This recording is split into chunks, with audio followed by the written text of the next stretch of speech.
first of all, I want to say thank you for hopping on with me. Like I've been following you for some time, and like you've been so inspiring and so motivating just from you Thank being you. a beautiful human, man. Like the way that you go about life and the way that your attention to detail to be kind and loving is so inspiring, John. It really, really is. So thank you for hopping on with me. I'm really excited to speak with you.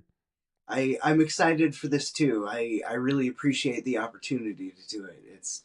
Uh it really, I feel that it's a real blessing to be able to do these things to try and spread my message to, Mm-hmm. to let people know that you can keep going. You can Mm-hmm. get back on top. Mm-hmm. Yeah, and I think you do such a beautiful job Thank you. showcasing that with your content, you and Honey Beach being honest about everything that Yeah. you guys are going through. And I want to start from the beginning. Like, so we're gonna talk about your story a little bit because I don't know, I'm unsure if my audience knows your story, so it's okay Oh if we yeah. go back from the beginning. Uh-huh. Okay, so you have been without sight for how many years now? Oh boy, let's see here. It would be nine or no, 29 years. 29 years, Yeah, and since I was 16. so Or here's 28 years, sorry, 28 years. 28 years, and you did not become blind from a medical condition. There was excuse me if I say this wrong. Let's say it's call it an accident. Well, We'll no, call it we'll that. we'll call it what it is. It was a Okay. suicide attempt. Uh, Okay. and I I feel it's important to not try and hide from that, Okay. because that's something that so many people experience, is those feelings and those urges, Hmm. and even the act itself. And it's one of those things that it needs to be brought out into the light. Hmm. It needs to be talked about. It shouldn't be this shameful hidden thing, because one reason why it goes to where it does is people hide it and they're ashamed of Mm. it, and then all of a sudden, oh no, look what happened. Yeah. And if it was out in the open, if it was talked about and really uh, seen as a health crisis, because Hmm. mental health is health. Yeah. And if it could be looked at in that way, then I think there would be so many people that would be saved and happier.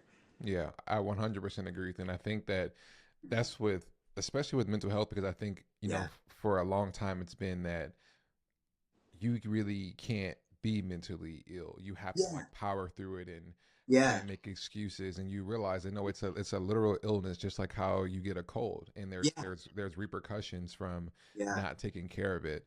So let's talk prior to. So you said you were 16 when it happened. What Yeah. was life like before, in those 16 years, and how did you ultimately get to that decision when you made that decision?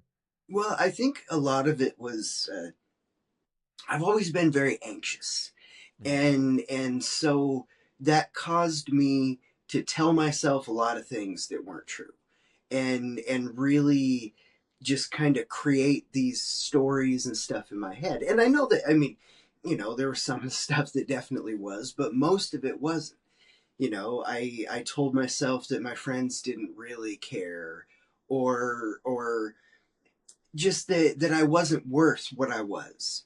And I would build these stories up in my mind, and I would hide them from everybody too, because like we talked about, you can't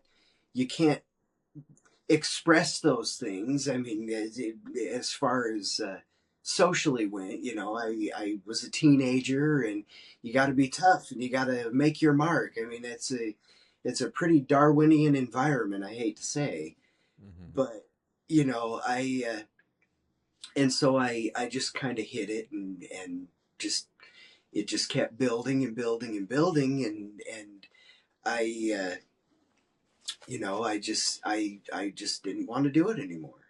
Mm-hmm. And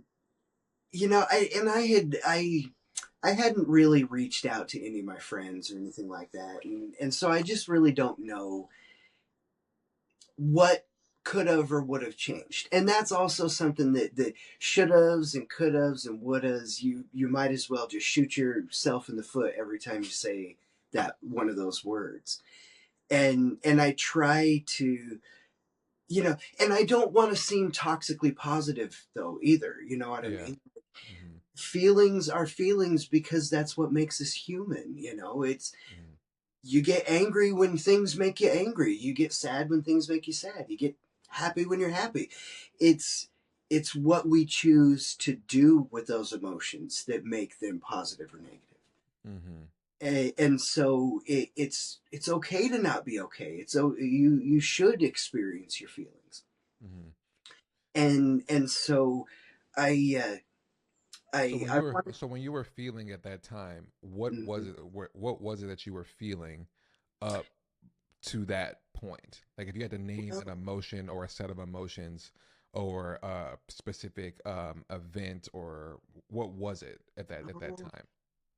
it wasn't necessarily any specific event, but it was more just like, I don't know. I guess I just felt trapped. I felt Mm-hmm. trapped by, my own feelings, and me and my parents were at odds, of course, because I was a rebel. I was smoking and drinking and stuff.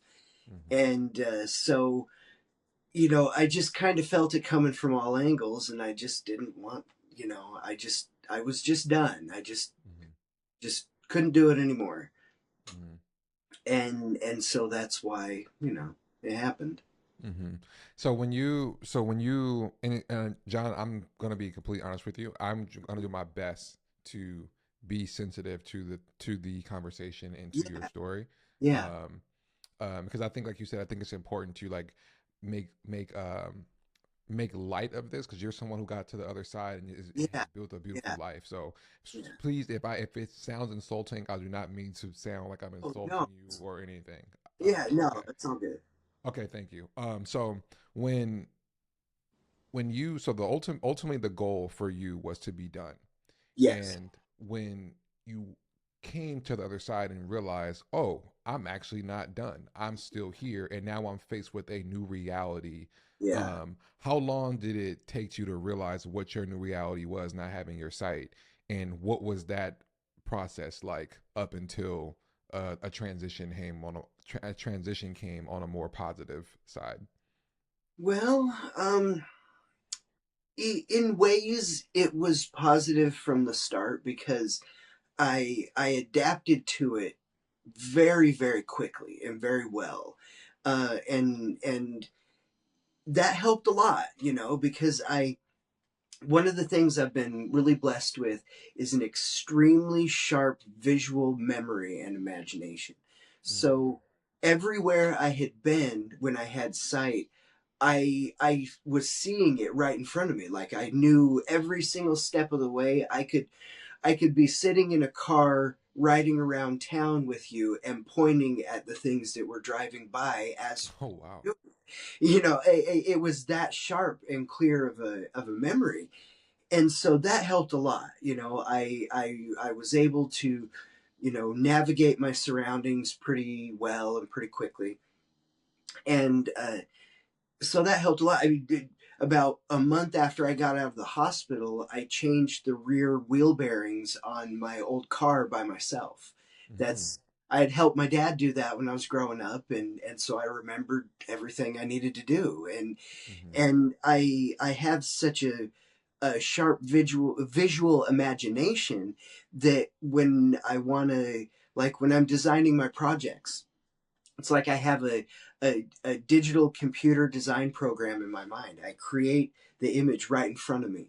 I change the shapes, the layers, the whatever I want until it's what I want, and then I turn that image into a physical object, and then you Mm-hmm. see what I see. Mm-hmm. Yeah, it's And beautiful. thank you.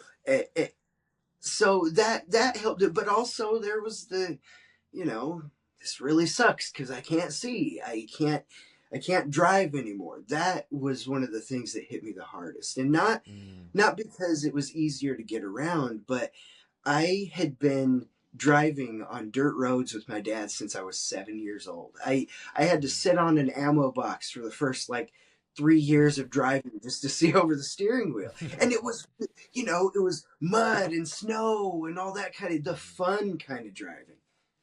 Mhm. So I loved driving in every way. I was an excellent driver too. And that hit really hard because it didn't matter where I was going. I just loved to be driving. Mhm. So, and that one is still hard to kind of, Mhm. when I think about it. Mhm. Um, As I hear you speak, what's interesting is it sounds like there was this really interesting balance of like I'm getting a new start. There's mhm, also things that are difficult to yeah, deal with because I wish I could have those. And you said yeah. that pretty fast you kind of got used to it and accepted your new reality and you were okay with that. Do you feel like is that correct? Do you feel like this was a new beginning and it felt like a good one, or was it a new beginning and you had no choice because of the decision that you made? I think it was more the latter, honestly. Mm, mm, Um, it was almost more like, okay, I'm here. I have to do this. Let's try and do this as well as I can. mm-hmm, Let's try and be as normal as I can be, because mm-hmm. that's what any teenager wants. Like Yeah. that's what every teenager desperately wants, is to be accepted as a just a normal person. Mm-hmm, And so I did what I could to adapt, and I had a solid core, some good friends that stuck by me, and and it really, the first couple of years were pretty rough. I mm-hmm. got really heavily into drugs, and I I used humor a lot, but I used it to hide from it. Yeah. And it might sound odd, trying to hide from something is all encompassing as total blindness, but you can tell yourselves a lot of, people can tell themselves a lot of things to convince themselves. And but it helped, like I'm not saying that it was, a totally bad thing, because it really did help carry me through. Yeah. And uh those were kind of a couple of the things that really helped, was being able to see the lighter side of things, and actually looking at it as like, okay, this is a challenge. I'm going to defeat Yeah. you, not the other way around. Yeah. What's so interesting, I think, just about life in general Hmm. is, when I think about what you're saying about, well, this is my reality, Yeah. it is what it is, I'm gonna make it work. And that doesn't mean when you commit to making it work, doesn't mean it's gonna be an easy ride. It's gonna be a Hmm. tough ride. Yeah. But when you commit to something, you are ready for anything that comes. Yeah. And it's just so fascinating to me, man, because I can remember lots of times in my life where, because I'm from the inner city of LA, I Hmm. had certain situations. I'm like, look, it is what it is. I got to do what I got to do. Yeah. And I really believe that every human being has that in them, no matter what they go through. It's a decision Yeah. that we have to make. And Yeah. then you kind of just see the air quotes pros and cons of what Hmm. it is that your situation is, and you Yeah. do what you got to do. Like I've always said, you have to play the cards that you've been dealt, Yeah. and you can't really look at other people's cards. Your cards are your cards, and when Yeah. you accept that, I believe that you can do anything. And I think you do that so well with Thank you. displaying your life and being authentic and vulnerable and Thank honest about everything that you've been through. Like I really appreciate you even just saying, let's call it what it is, because I think it'll help people who's going through Yeah. exactly what you felt when you were 16 years old. Yeah. When you started to do experiment with drugs and stuff like that, do you feel like you were grabbing at the tools and resources that were the easiest for you, or do you, because you didn't have other tools and resources, or what was that whole Well, process like? I think it was, it, pardon me, it was easier. It was Mm-hmm. familiar, because I had been, getting into that before before it happened, Mm-hmm. before I tried. And so that was it was kind of a familiar place to go. And I did have help, like my parents put me in counseling and stuff like that. But of course, I fought that with everything. And to tell the truth, I mean, the first counselor I had, I played that guy like a fiddle. I really did. I did. He didn't like. He was. He was saying that. Oh yeah, he's doing great. We can cut back the visits, and that was when I was really deep into drugs, and like, that Mhm. was like, he didn't know what he was doing. And I don't know. I've come across a lot of that in the community of people not knowing what to do with me. Uh, Mhm. and it's because I don't know. I mean, I am outside of the box a lot of times. Mhm. Like, I mean, with my skill set, for instance, I don't do computers. I've tried. I just don't really get them, and like the speech programs are really difficult on a desktop. But I fix stuff. Mhm. I build things, I fix things, I make things, but that's not Mhm. where most blind people get their job. And Mhm. so for most of my life, that's really been a difficult thing, is trying to find some sort of compatible employment.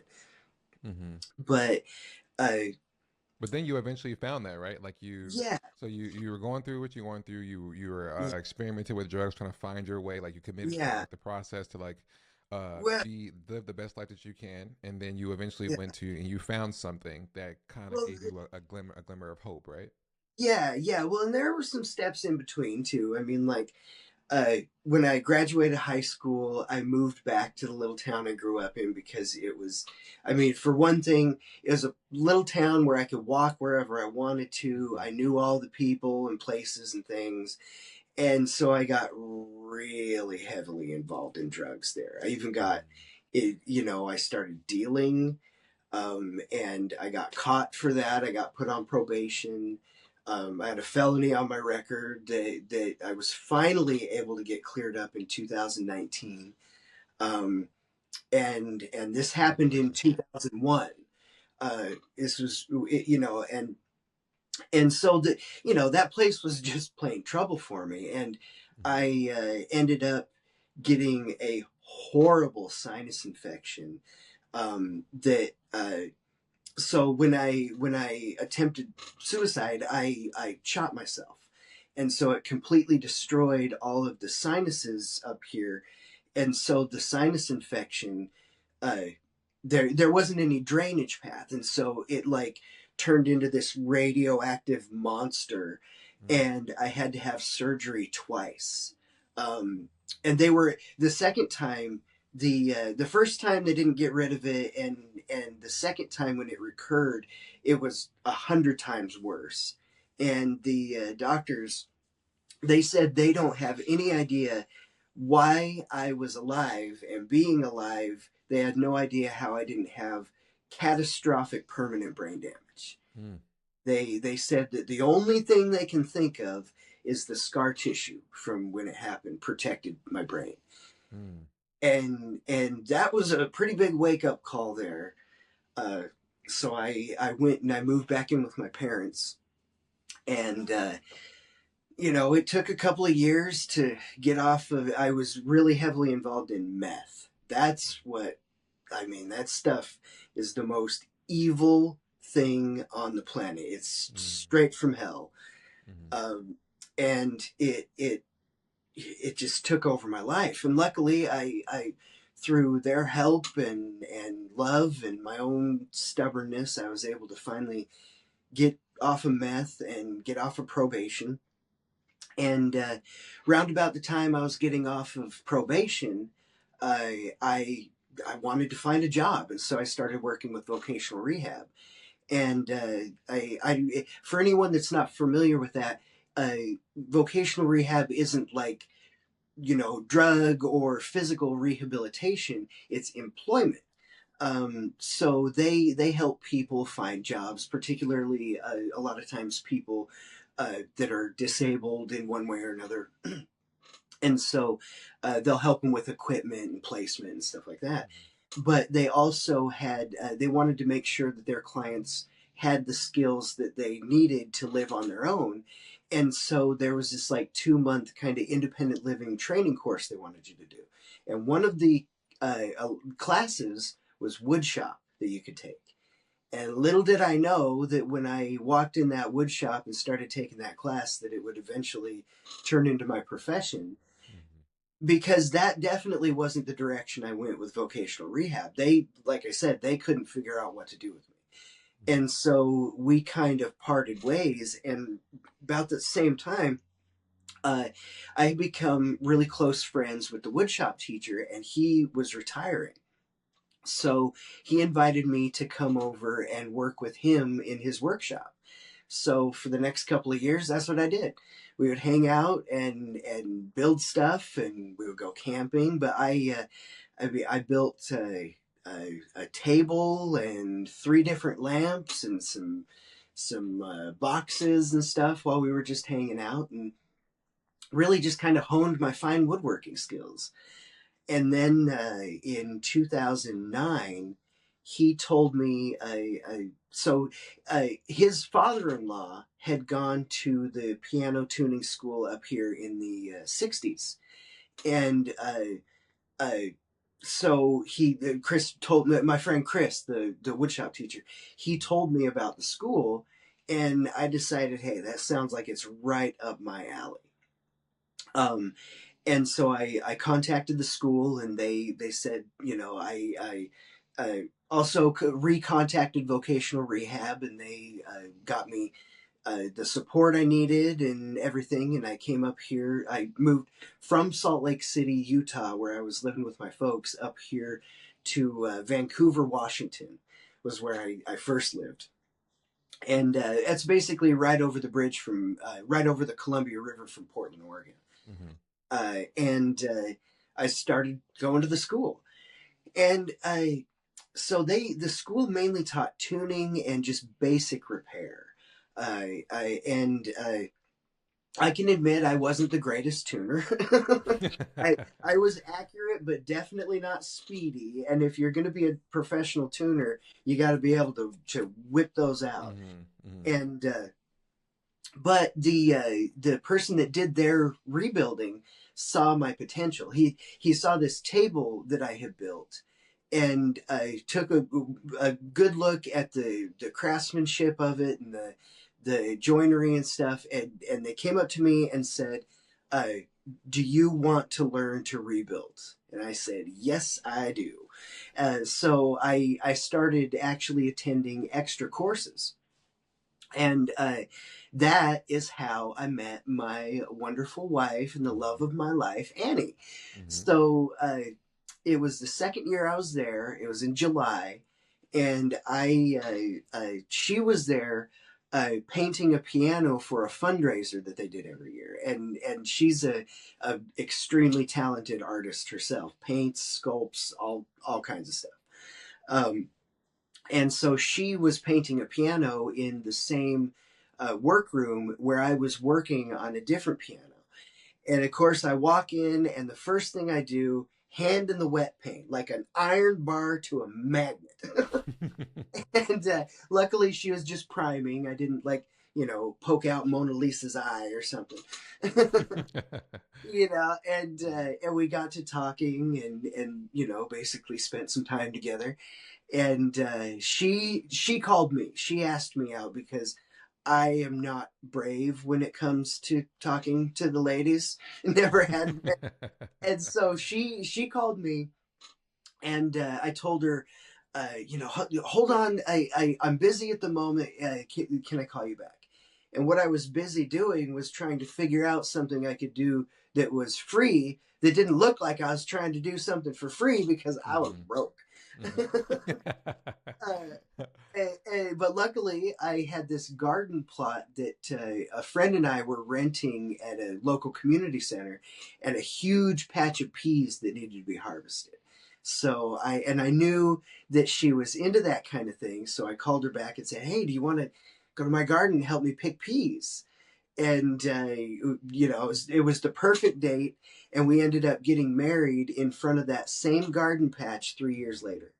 That's beautiful. So what was that like? Like for someone like you're going through a lot, you're making decisions to move away from home, Hmm. and you go and try this new skill, realize that one of the things that that you're good at this thing, but the thing it requires is speed, and you're realizing that like I don't really have the speed to do this. Now found this girl who I'm into, Hmm. and now I want to try to ask her out, but I can't ask her out because I'm shy, and I was a shy guy too growing up. So I'm right there with you. Yeah. What was it like finding love or trying to date with what the with with the condition that you had? Was there any kind of confidence issues or acceptance issues that you went with, or was that completely subsided through the confidence that you had in yourself?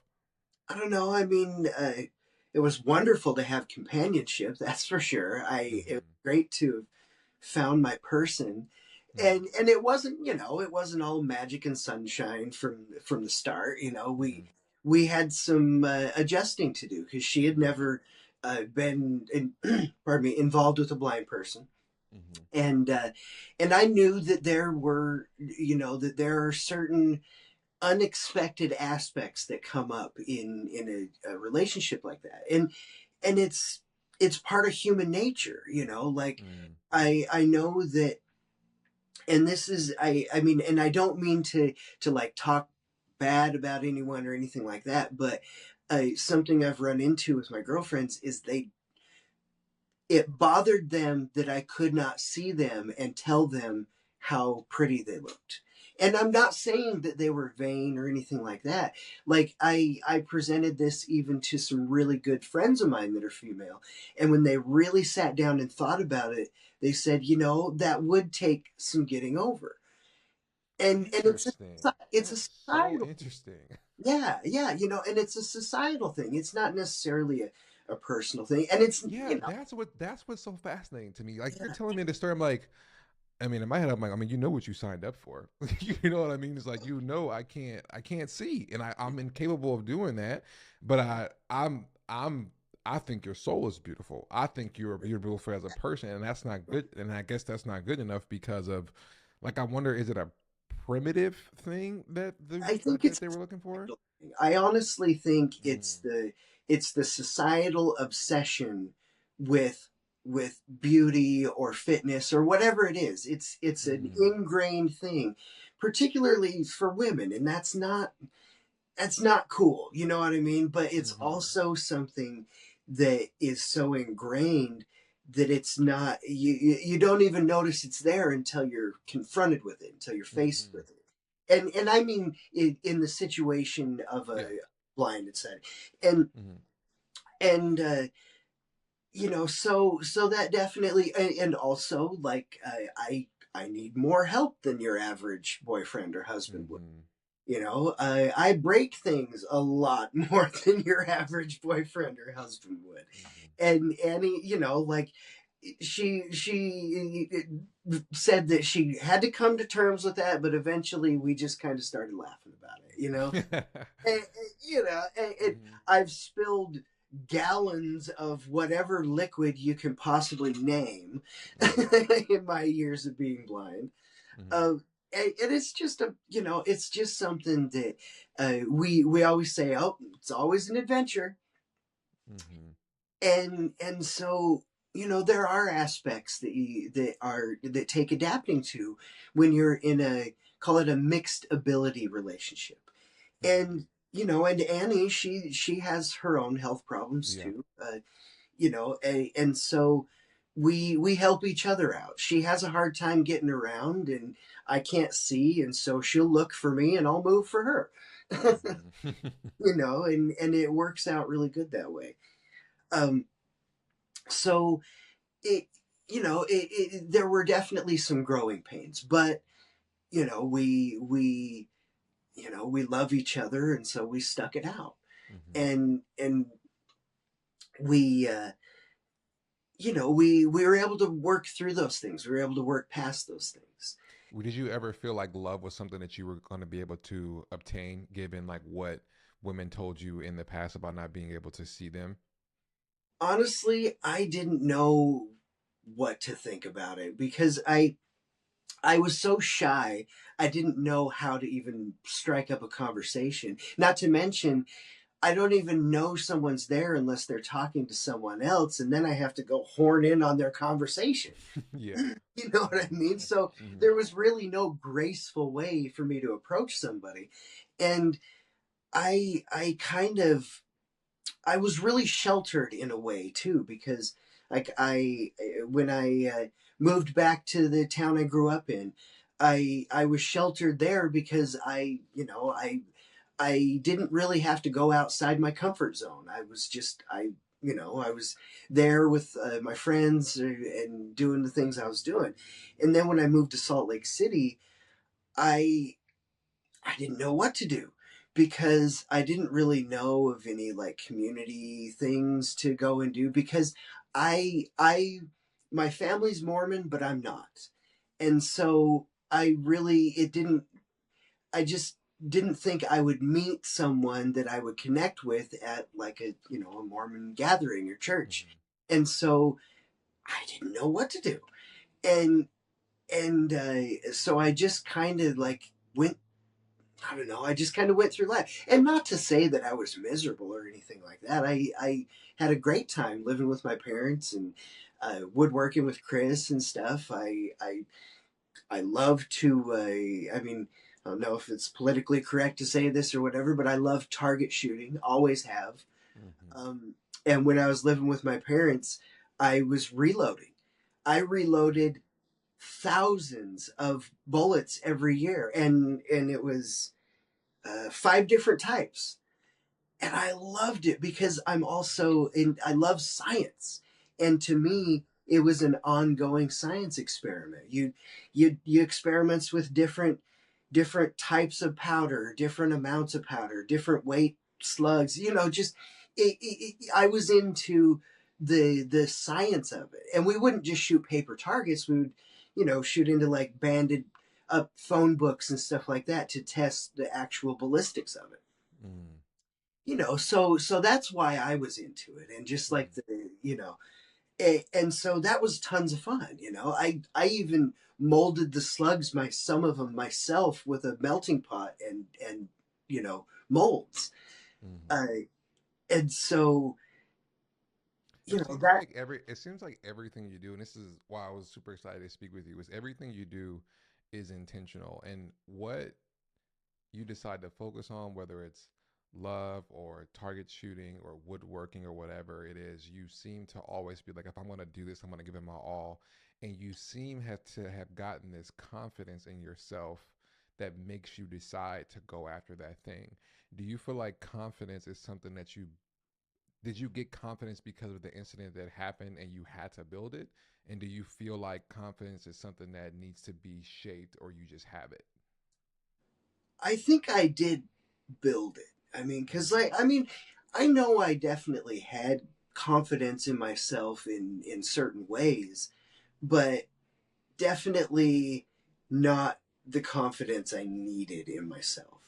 And I think after I became blind and I started proving what I had to myself, like the fact that I was able to adapt so quickly. And I mean, throughout my life as a blind person, people constantly accuse me of faking, and I say thank you, because if I'm doing so good, you think I'm faking, then I must be doing pretty darn good.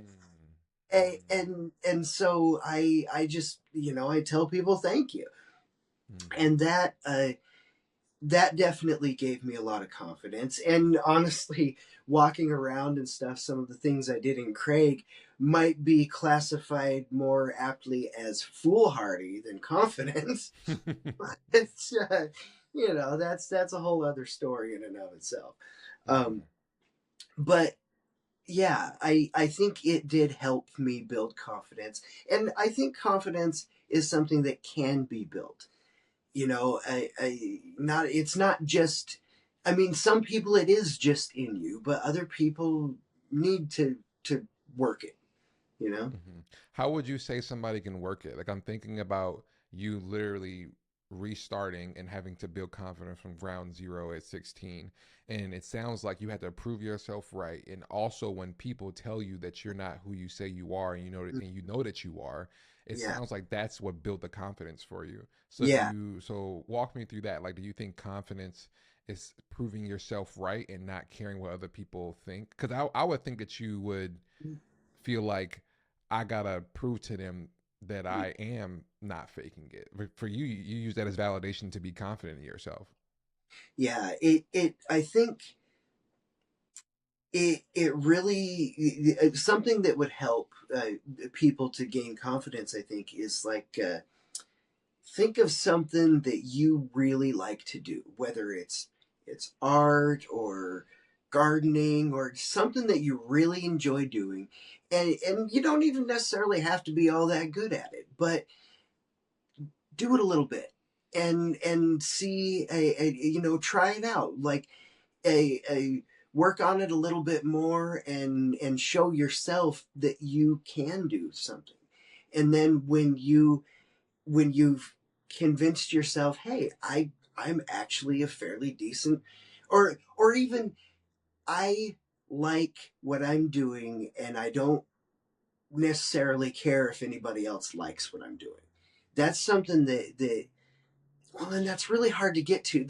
It's hard to say because I don't want to sound like, oh, you can just do this, because Mm-hmm. that's not true. You know what I mean? It takes Yeah. work. I know that sometimes it's really hard to pull yourself out of that pain and despair, and when somebody just tells you, oh, just do it or just try it, it can make that darkness even darker because you Mm-hmm. think, how, where do I start, what do I even do?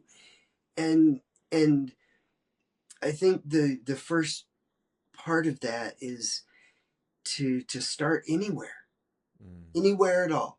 Like, to if you're having a hard time because you're having a hard time with your dishes being dirty, tell yourself, I'm going to do one plate and one fork so I have something to use.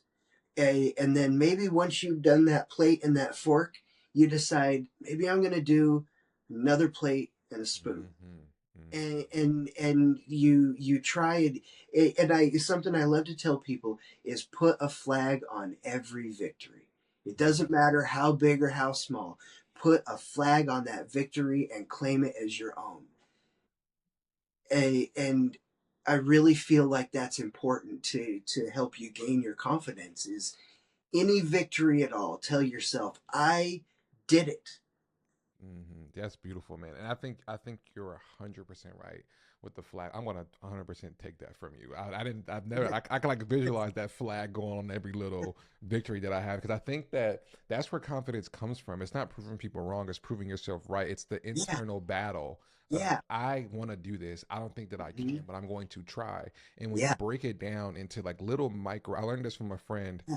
Her name is Hannah. Like, if we want to build a bridge, thinking about the end of the bridge is really Mhm. overwhelming. But if you think about, Yeah. okay, first I'm going to get the lumber, then I'm going to get the Yeah. nails, Yeah. then I'm going to get the hammer. I'm going to Yeah. take one piece of that lumber and then put in that nail. Oh, Yeah. that wasn't that bad.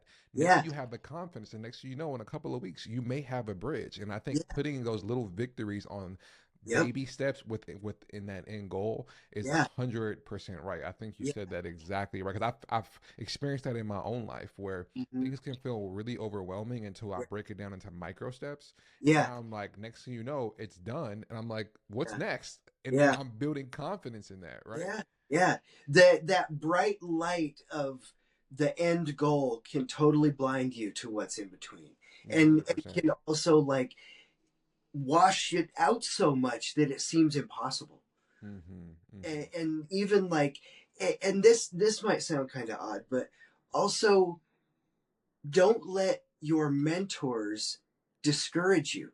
And in that, I mean, don't look at them and say, oh, I could never get to that. Think about all of the steps that they had to take, all Mm-hmm. of the mistakes and the journeys that they had to do to get to where they are. Mm-hmm. Yeah, and it's like we live in a world where all we see is end results. We don't see the Yeah. journey and when Yeah. that person got to that point. And I Yeah. think that it's just what it is. That's the world that we live in. And until you are able to, like, I don't even want to say put in the work, until you're able to like go out and try and build Yeah, confidence, you can be that person that you look up to. So yeah, next thing you know, you have a line of people or kids or whatever looking up to you because you put in yeah, the work. One yeah, thing I really love about you is like you choose to be intentional every day with your life. And I want to read something that you say that I think is beautiful. You say, all things change. Now becomes then, and tomorrow becomes today. If you yeah, can embrace that, it can help you through hard times and to move from one thing to another. yeah. Versus time moves on. It is what it is. Oh, Hmm. that's my part. Like to me, it's like you are saying, if you can embrace it, if you can embrace that, it can help you through hard times and to move from one thing to another. Versus time moves on. It is what it is. Yeah. How did you get to that point in your life where you came, like where this quote was embodied, and I'm sure it helps you get up every day and to live life to the full? Well, something that that helped me really realize it was so. For instance, if I was really excited about something that was coming up, like for instance, we had bought tickets to this concert, and it was months in the future, and it was hard to wait for it. But then I thought to myself all of the times that I had to wait for something like that. And then that day came, and in my mind, I was like, that wasn't so bad. That wasn't so bad at all. Here I am. And then I thought to myself, you know, I've got my favorite chair that I sit in every day. And one day I'll be sitting in that chair and I'm waiting for that thing to come. And then I'm sitting in that same chair on that very day. And I think to myself, wow, that hardly took any time at all. So I learned to put myself in the future right now. I Mm, tell myself at that on that day I'll be sitting in this place and I'll tell myself, wow, that hardly took any time at all. And being able to like like I said, put myself in the future right now. It helps me to be like, okay, the time passes. Now becomes then, and that day will become today. hmm. Yeah, that's so beautiful, man. I think it's so hard to really live that every day because I think that our condition as humans is to compare ourselves to others, Yeah, and it always feels like we're trying to, like we're in the rat race. We're trying to be the person that we aspire to be, and it's really yeah, hard to realize that every day you got to, like, time moves on, yeah, and whatever you're doing that day, if you're deciding to be proactive and go after what it is you want to do or to be a good human, or you're mm, doing the opposite, the time isn't going to slow down. It's going to keep going. And you have to yeah, be intentional about how mm, you spend those days yeah, every day. yeah, And I mean, it's easier said than done, like you said, but yeah. somebody has to do it. And ultimately, it has to be you because it is your life. And the more you practice it, the easier it gets. Hmm. How, There's how, how can someone practically practice these things? well, like if you're having a really hard time, like being impatient with a situation, just kind of stop and tell yourself, okay, now becomes then. This I will be on the other side of this, and I just have to wait through this time. Or sitting down, and it's a mental exercise. Hmm. And the more you examine it, the more you tell yourself that and experience it, the easier it is to internalize it, to really Hmm. know it. Hmm. And I still, there's lots of times that I'll, for instance, I'll have the dog outside and I'm waiting for him to do his business and he's just taking forever. Yeah, it's the And I worst. tell myself, okay, now becomes then. He'll drop the kids off eventually. you know, Hmm. and so that really helps me. A lot of times just that simple thing. Okay, now becomes then. Here in a few minutes, I'll be doing what I had planned on doing. Hmm. And what's so funny about that is the past like year, I've really been into paying attention to time. And when you Mm, think about how much time that you think you're wasting versus what's actually not happening because you're in your head just like flustered. Like Yeah. sometimes I'll be like, I'm gonna grab all the bags out of the car because it's gonna be more efficient and I ain't gotta go make 2 trips. Well, in Yeah. reality, if I just take 2 trips, I cut down on time and I cut down on stress. So it's Yeah. like I'm Yeah. just flustered in my head trying to like Yeah. hurry up and get the thing done instead of slowing down and Yeah. choosing the most practical way for it to Hmm. be less stressful and Yeah. for it to be more efficient. And when you think about it, the Yeah. difference in time versus trying to take all the bags out of the car versus taking two Hmm. trips is probably 30, 45 seconds, a minute or something like that, depending Yeah. on how big your house is or Yeah. how far away Oh, from yeah. the car to the house is. So it's like being able to pause and reflect Yeah. and like make Yeah. a right of mind decision just helps your life because you're not really cutting that much time off in Yeah. most things when you I, really think about it. yeah. I had to recalibrate my miter saw a little while back, and Mm-hmm. to do that, I had to take off this blade guard that it protects you or whatever, and it's like spring loaded, so it moves out of the way as you bring the saw down. And I I went at it thinking, oh, I have to take this off and this off and this off because I was thinking at it from a different end.